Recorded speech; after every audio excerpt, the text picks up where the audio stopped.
Hey Meno Warriors, it's Kate and welcome back to my channel where you can expect weekly videos from me to share all things menopause and to serve you where you are in life. Today I'm going to be giving you some information on why you might be having more gut related issues. Why are you getting cramping, bloating, wind? You might find that as you're sort of moving to perimenopause into the menopause that you're getting more gut related issues. And so that's what I'm going to be going over, the common ones. I'm going to be busting some myths with you and also giving you some tips and strategies to help you get beyond and to sort of get to the bottom of what might be causing the issue. You may have been to your doctor already. You might have been told you've got IBS. I would not necessarily settle for that. I would definitely go and get a second opinion. Go and see either a nutritionist or a dietitian, get a second opinion on that. Even try some of the things that I'm going to suggest in today's video. A lot of us are living with IBS. We don't need to. There's so much that we can be doing. And if this is the first time you've come across me, welcome to my channel. And like I said, I'm Kate. I do a weekly Menopause Monday. You can find me on Instagram at Kate Hartley UK or indeed on my YouTube channel. Make sure to subscribe so that you don't miss future videos. I'm all about natural health, but also equipping you with the tools that you need in order to achieve the goals that you want to reach. And make it simple. It's not that complicated. Most of these things are lifestyle. There are a few things today that you might be thinking, oh, I've not heard of that before. That's the whole point of this, is to help you where you are at and instill belief in you that you actually do have so much control over your health, your mental health, your physical health, your emotional health, and your life in general. I am a great believer that you can get beyond the menopause feeling even more energized than you did before. Yes, it's true. It's happened to me. It's happened to countless ladies that I work with. It's just a combination of easy steps and following a system similar to what I follow on a daily basis that has made my menopausal journey actually, well, it's not a major problem. I do have a few symptoms, but since I've been following this system, they are really, really reduced. And I can't say that menopause has been a problem for me at all since I found the things that are working. And that's what I'm going to share with you here today. So yes, back to gut health. So are you struggling with constipation? Are you struggling with bloating? Are you struggling with diarrhea? You might find that one day you're constipated, the next day you're having diarrhea. If that is you, please drop it in the comments, drop your reply in the comments. And you know, let's talk about this, because I think a lot of people are really embarrassed to talk about gut related issues, particularly when it relates to poop. I mean, we've got Bowel Babe out there now, thank goodness for her, who's brought so much fun, humor, just openness around the subject. And if things are off, you know, if you are, just before I sort of launch into the way I would approach this, if you've got blood showing up at all, go and get it checked. And if you're not satisfied with the first opinion, get a second opinion. It is just not worth the risk of being misdiagnosed or it not being taken seriously enough. A lot of ladies I talk to just have a really loud gurgling stomach, and it's just like, where on earth did that come from? You've not necessarily eaten anything different. It's just starting to gurgle. It sounds a bit like a washing machine, and actually it can be quite embarrassing, particularly if you're like out with friends or at the cinema and there's a quiet moment and your stomach's having its own little drama. You'll also find that when you've got gut related issues, it's going to have, or it can have, a negative impact on your breath. You might feel that or sense that, you know, your breath isn't as fresh as it used to be. Your skin might be having breakouts. That's because the skin is one of our major detox organs, and also the way the body treats it, it will look after the organs on the inside first. And so then technically the skin and the hair are not as essential as the vital organs inside. So that's why a lot of gut related issues, a lot of liver related issues actually start to show up in the skin. So again, if you're getting serious acne, if you've got spots, pimples, that sort of thing showing up, it's likely to be related to your gut health or indeed your liver health. Strangely, when I came out of hospital having had my double bunionectomy surgery, I'm lucky I don't get many spots and pimples, but I noticed about a week afterwards, all of a sudden I was getting like these tiny little pimples that were popping up around my chin. And yeah, they're fairly insignificant. I can't honestly say I was worried about them, but it just goes to show that I'm convinced it was either just the stress of the trauma of the surgery, because your whether you feel it or not, your body still goes through trauma. Or indeed, it was more likely to be the pain relief that I was taking that was causing, you know, that sort of buildup of sort of stress on my liver, my detoxification organs that were making it come out in my skin. I was also on blood thinners, so it could possibly have been related to that as well. So you know, you just don't know. So I'm sure that again, as soon as I finished my pain relief, my skin cleared up again. So it does go to show if our internal system is not working correctly, it's going to show in skin. Broken nails, weak hair, again, that's long-term nutritional deficiencies on the whole that are going to be causing that. It can be hormonally related, but a lot of it is related to our gut and our liver health. So please just always know that you are in control. If you get an opinion that you're not entirely sure about, go and get a second opinion. Maybe even go and get another opinion and another opinion if you're not happy. It might be that you need to take the bull by the horns and actually go and talk to a nutritionist, because they have a lot more in-depth knowledge about the gut and how our gut affects the whole system of our body, rather than a doctor who, you know, they within all defense of them, they are amazing, but they don't get the detailed nutritional training that a nutritionist will have. And that's what or a herbalist. Indeed, I would look at herbalism and also a nutritionist if you're you know, not quite getting the answers that you want and you want to avoid being put onto medications. So firstly, as we go through the perimenopause, so that's like the build up to the menopause, which is just one day of our life. It's the day which marks 12 months since you last had your period and you've not had any bleeding in between then.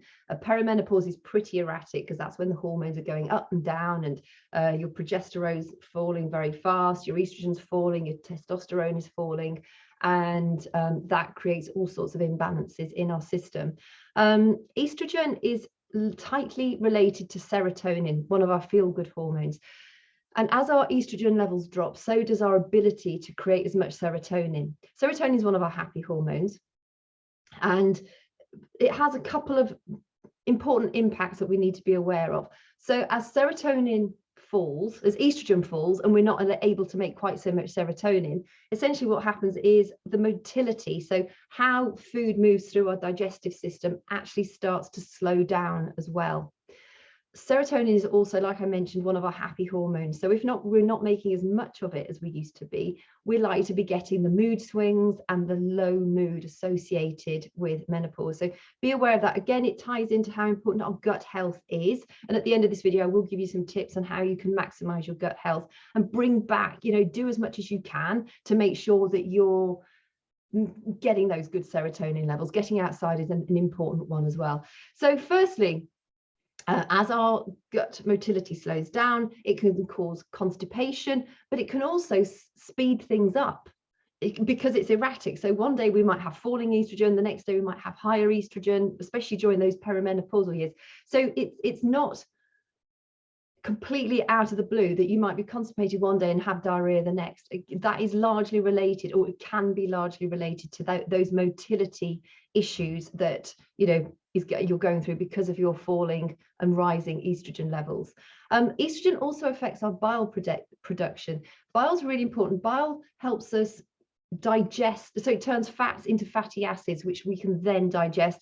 And if you listen to some of my previous menopause Mondays, particularly last week, fats, healthy fats, are incredibly important for us. And I'm so happy to see, even since I did last week's video, I've come across so many more articles about the benefit of having healthy saturated fats in our diet. They are so important for us. So if you've not listened to that, I'll link to it at the end of this video, but go back and have a listen to that. So yeah, bile helps us absorb fatty acids, convert fats into fatty acid.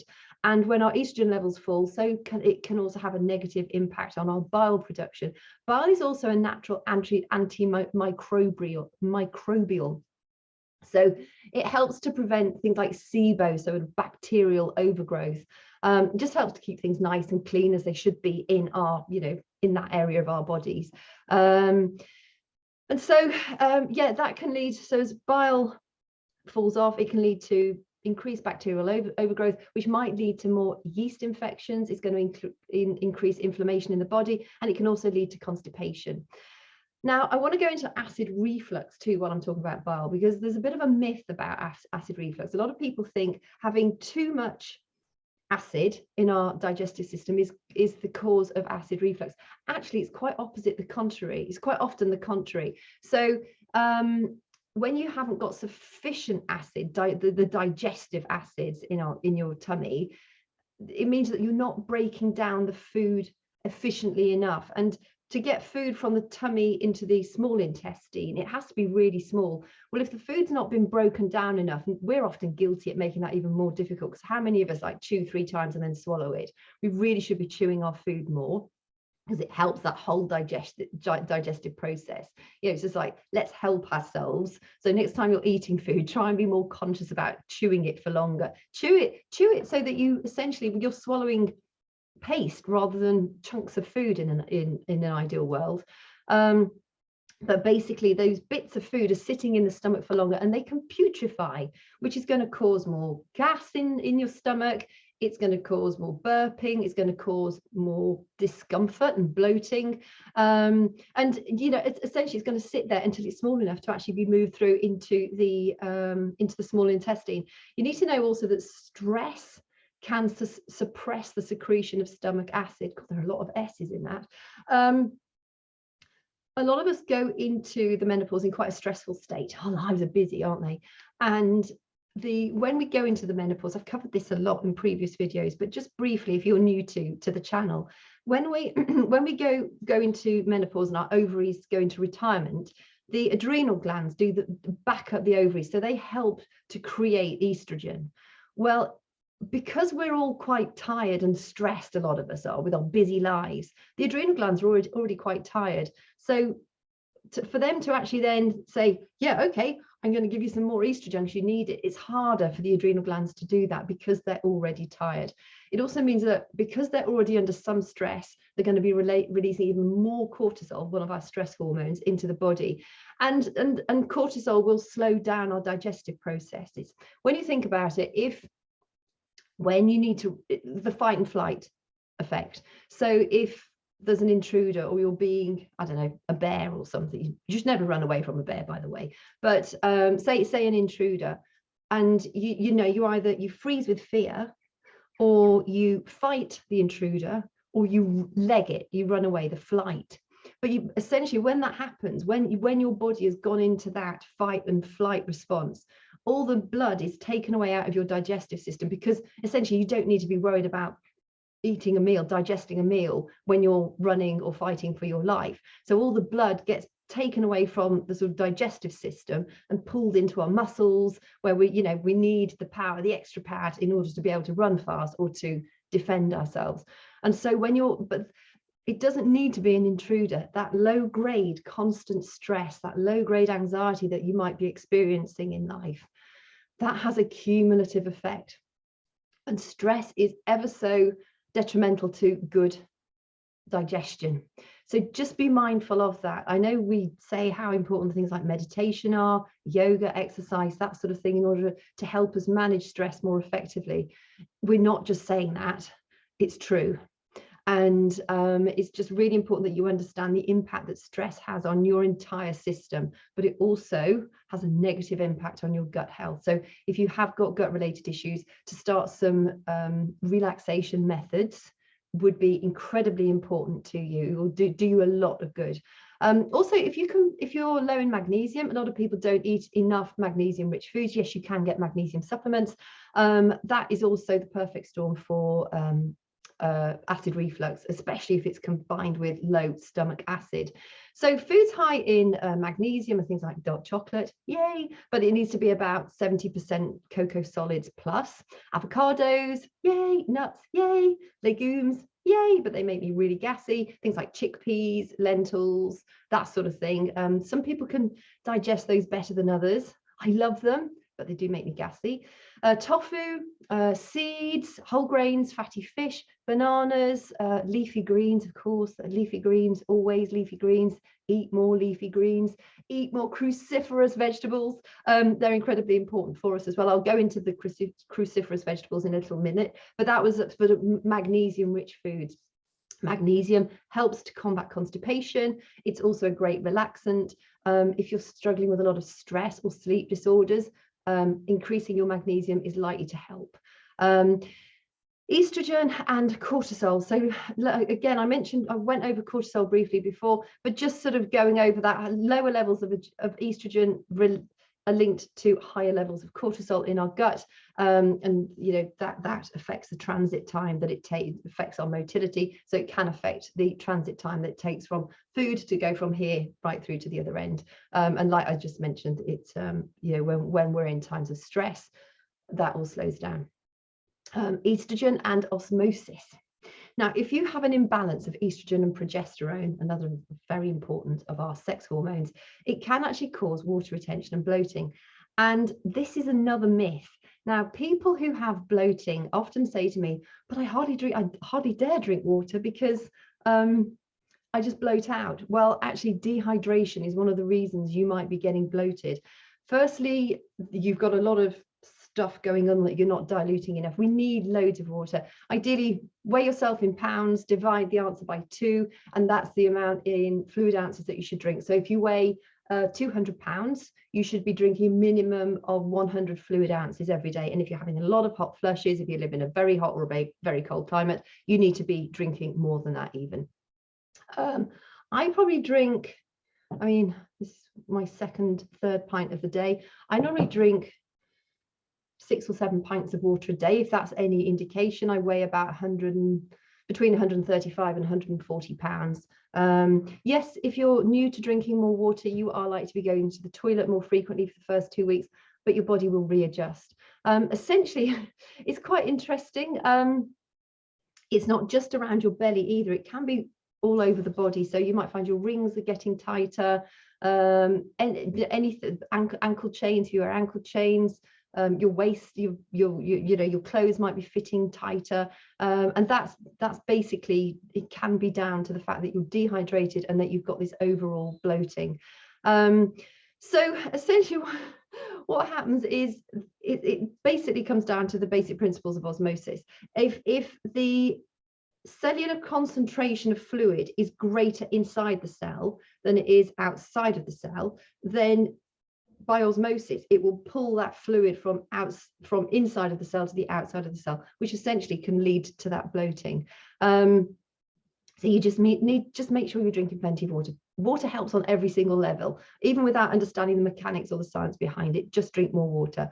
Talking about the liver, we need the liver to be functioning properly for our overall health, but it also processes hormones. And if the liver is under stress, it's not going to be able to process hormones as effectively. Estrogen in particular is processed via three different pathways in the liver, and depending on which pathway your liver actually uses to process the estrogen can have a negative impact as far as a cancer risk goes. So we've got the 2-hydroxy-estrogen pathway, we've got the 4-hydroxy-estrogen pathway, and the 16-hydroxy-estrogen pathway. It's the number 4 pathway that can cause an increased risk for various sex organ related cancers, so endometrial, ovarian, breast, and it's even actually been associated, the liver function is associated with prostate cancer in men. So essentially you want to be making sure you just have a healthy lifestyle, healthy-ish lifestyle, to support your liver and to make sure that it's able to process hormones in an effective and healthy way. This also comes in with the gut health, because if you're really constipated, you're essentially going to be reabsorbing those hormones back via the portal vein, going back into the liver, and then so you're going to be doubly processing them. So these things might be recirculating around your body. People say, yeah, well, if I take a milk thistle supplement, is that going to help my liver? Yes, it does help your liver, and it does help to support those pathways as well. Things like nettles, dandelion tea, dandelion leaves. You can eat dandelions. The sort of the bitter greens are going to help to support your liver health as well. I don't take milk thistle, but I think on the whole, read the instructions on the back of the packet, of course, but I think generally it's 2 a day.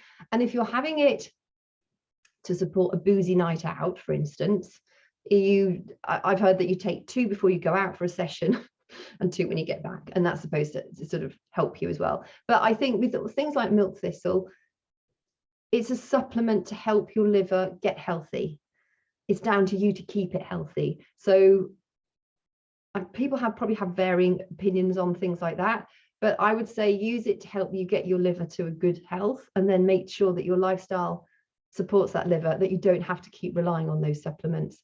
Cruciferous vegetables. Now, I mentioned this a little bit earlier when I was going on about the magnesium-rich foods, but we need cruciferous vegetables because they contain, I'm not even going to try and say the actual scientific word. It's called, the acronym is DIM, D-I-M, and that helps the liver process hormones and to be metabolized down that correct pathway.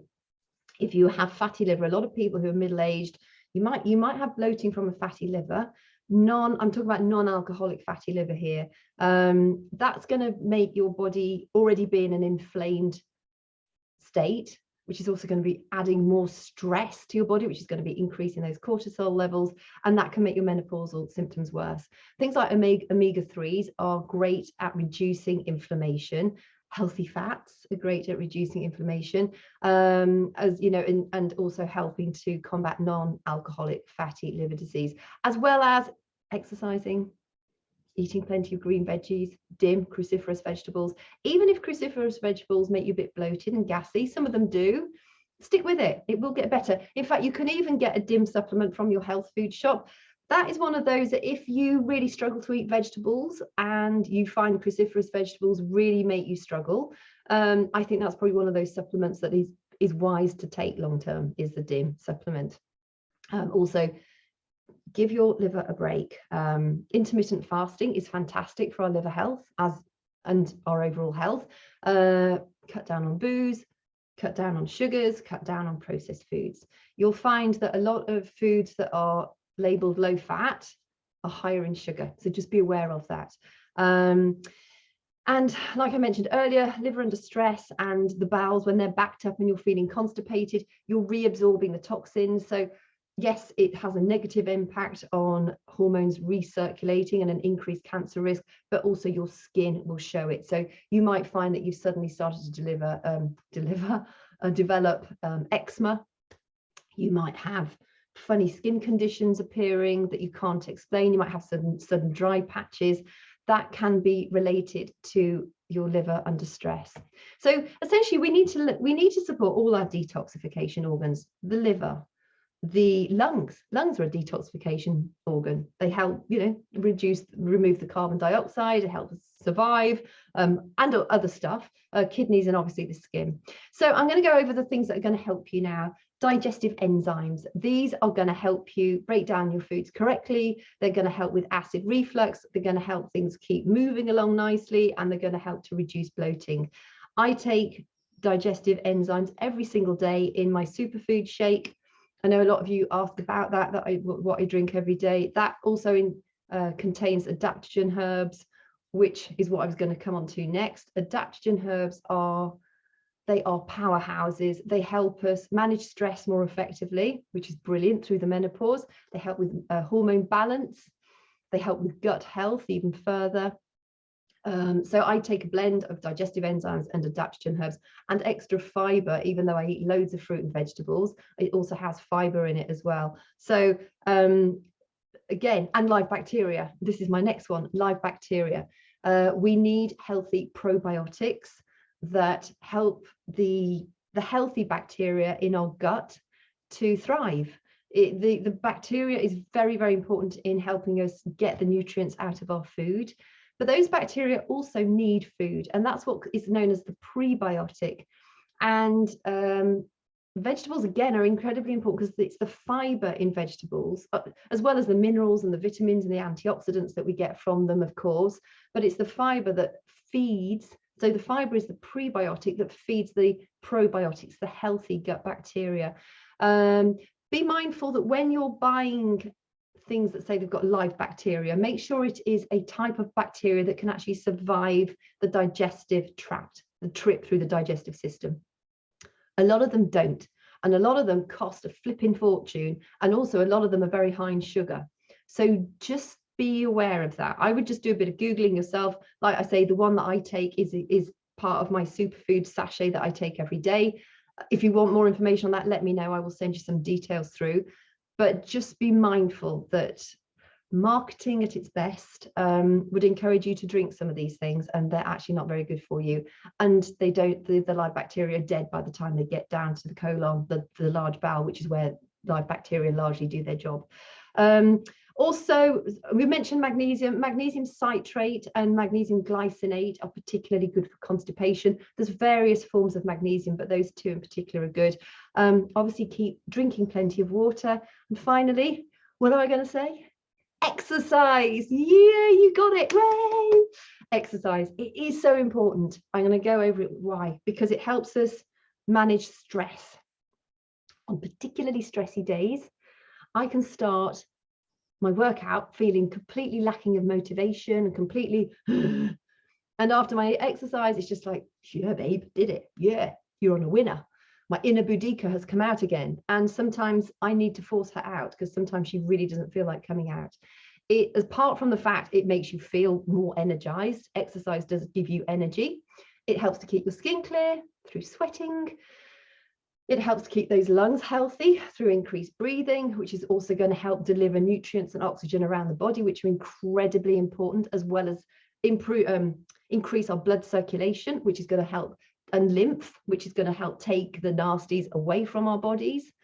It's going to support a healthy liver, and it's going to stop muscle atrophy. So what you think might be cellulite, often as we go through the menopause, it's the breakdown of muscle fibers. If you don't use it, you lose it, unfortunately. So exercise is so important. It helps to keep our bones strong, so it helps to prevent brittle bone disease, osteoporosis, sarcopenia, the softening of bones, osteopenia. So it's really important that you